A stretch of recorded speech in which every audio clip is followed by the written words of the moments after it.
नमस्कार, जनतेचा आवाज मराठी न्यूज चॅनलमध्ये आपलं स्वागत. पाहूया सविस्तर बात. नमस्कार, जनतेचा आवाज मराठी न्यूज चॅनलमध्ये आपलं स्वागत. भोकरदन तालुक्यामध्ये सुभानपूर या ठिकाणी सर्व समाज गुन्ह्यांना नांदत असणारा त्यांच्यावर 4 दिवसापासून या ठिकाणी उपोषण करण्याची वेळ आलेली आहे. याचं कारण बौद्ध समाजाच्या बुद्ध विहाराच्या समोर छत्रपती शिवाजी महाराजांचा पुतळा समाजकंटकांनी त्या ठिकाणी बसवण्यात आलेला आहे. हा जातीवाद निर्माण करण्यासाठी त्या ठिकाणी हा पुतळा बसवण्यात आलेला आहे. कारण ह्या दोन्ही समाजामध्ये आतापर्यंत कुठल्याही प्रकारचा त्या गावामध्ये वाद नसताना आता हा वाद त्या ठिकाणून पेटलेला आहे. हा वाद आता महाराष्ट्रभर पेटल्याशिवाय राहणार नाही. कारण 4 दिवसापासून सुभानपूर येथील या ठिकाणी हे महिला मंडळ या ठिकाणी बसलेलं आहे. एका साईडला मुख्यमंत्री म्हणताय लाडकी बहीण आणि लाडक्या बहिणीलाच आज त्या छत्रपती संभाजी महाराजांचा पुतळा बाजूला बसवण्यासाठी आज या ठिकाणी भोकरदनचे उपविभागीय अधिकारी कार्यालयासमोर उपोषणाला बसावं लागत आहे. आपण यांच्याकडून सविस्तर एक प्रतिक्रिया घेऊ. संबंधित आपल्यासोबत मंगेश पगारे यांच्याकडून आपण सविस्तर जाणून घेणार आहे खरं सत्य परिस्थिती काय आहे ती. नमस्कार, आपलं नाव? नमस्कार, माझं नाव मंगेश पगारे. हा संपूर्ण जो प्रकार आहे याची सुरुवातच ही या जानेवारी महिन्यामध्ये झालेली. सविस्तर जर सांगायचं राहिलं या ठिकाणी तर जानेवारीमध्ये 20 तारखेला सुभानपूर येथे बौद्ध विहाराच्या समोर छत्रपती शिवाजी महाराजांचा स्मारक बांधण्यासाठी उभा करण्यासाठी त्या लोकांनी गावातील काही जातीवादी गावगुंड लोक आहे ज्यामध्ये प्रमुख काही राजकीय पक्षाचेच पदाधिकारी असल्याचं तिथं आहे. तर त्या लोकांनी रात्री गड्डा करण्याचा तिथं प्रयत्न केला, परंतु पोलीस प्रशासनानं तो गड्डा त्या ठिकाणी दाबला. तिथील ग्रामसेविका आहे त्यांना त्या ठिकाणी पत्र पोलीस प्रशासनाच्या वतीनं देण्यात गेलं की तुम्ही याची दखल घ्या की यानंतर कुठल्याही त्या ठिकाणी छत्रपतींचा पुतळा परत उभारला जाणार नाही. परंतु एक महिन्याभराच्या नंतर दिनांक 11 मार्च रोजी पुन्हा रात्री 1:30 ते 2च्या सुमारास छत्रपतींचा पुतळा त्या जातीवादी लोकांनी त्या ठिकाणी परत बसवला. त्याच ठिकाणी पुन्हा कट्ट करून छत्रपतींच्या पुतळ्याला त्या ठिकाणी त्यांनी बसवण्याचं काम केलं. आम्ही वेळोवेळी पक्षाच्या वतीने या ग्रामस्थांच्या वतीने या उपविभागीय अधिकारी यांना निवेदनं मोर्चा काढत आंदोलनं करत वेळोवेळी त्यांना तो पुतळा शासनाच्या वतीनं पुढे घेण्याची विनंती केली.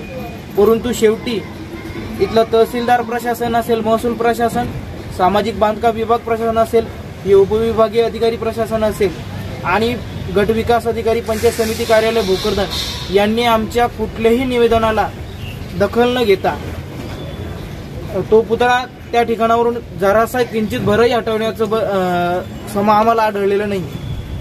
त्यामुळे आज या ठिकाणी या गावातील सर्व महिलांसहित माणसांसहित आज हे 4था दिवस इथं उपोषणाचा निघालेला आहे. या उपोषणामध्ये काल 3रा दिवस असताना भयंकर पाणी पडला, पाऊस झालेला आहे, त्यामध्ये मच्छराचा त्रास आणि त्या या उपोषणामध्ये जे उपोषण करते त्यात 4 वयोवृद्ध महिला आहे ज्यांची आज परिस्थिती अत्यंत खालावलेली. अक्षरशः त्यांना म्हणजे BP शुगरचा त्रास आहे, परंतु त्या सुद्धा त्यांच्या निर्णयावरती ठाम आहे की जोपर्यंत तो स्मारक तिथे असलेल्या छत्रपती शिवाजी महाराज चौक आहे त्या कुंडीवर जोपर्यंत जात नाही तोपर्यंत त्यांचा न उठण्याचा हा आजही इथं निर्धार आहे. आमची फक्त शासनाकडे प्रशासनाकडे एवढीच मागणी आहे की तुम्ही त्या प्रकरणामध्ये तात्काळ कार्यवाही करावी आणि जो छत्रपती शिवाजी महाराजांचा जो अवैधरित्या बसवण्यात आलेला जो पुतळा आहे त्या पुतळ्याला बिना परवानगी तो बसवलेला आहे त्या पुतळ्याला ताबडतोब तुमच्या सहकार्यानं फक्त तिथे असलेल्या छत्रपती शिवाजी महाराज जो चौक आहे जी कुंडी त्या ठिकाणी त्यांनी रोवलेली आहे त्या ठिकाणी तो घेण्यात यावा. आताच आपण उपोषण करते मंगेश पगारे यांच्याकडून प्रतिक्रिया घेतलेली आहे आणि या माध्यमातून असं बी चर्चेमध्ये आहे का काही दिवसापूर्वी माजी खासदार केंद्रीय मंत्री रावसाहेब दानवे त्या गावात गेले आणि त्या गावात त्यांची एक बैठक बसली. कारण या पुतळ्यासंदर्भात बैठक होती, परंतु या पुतळ्यासंदर्भातला विषय बाजूलाच राहिला.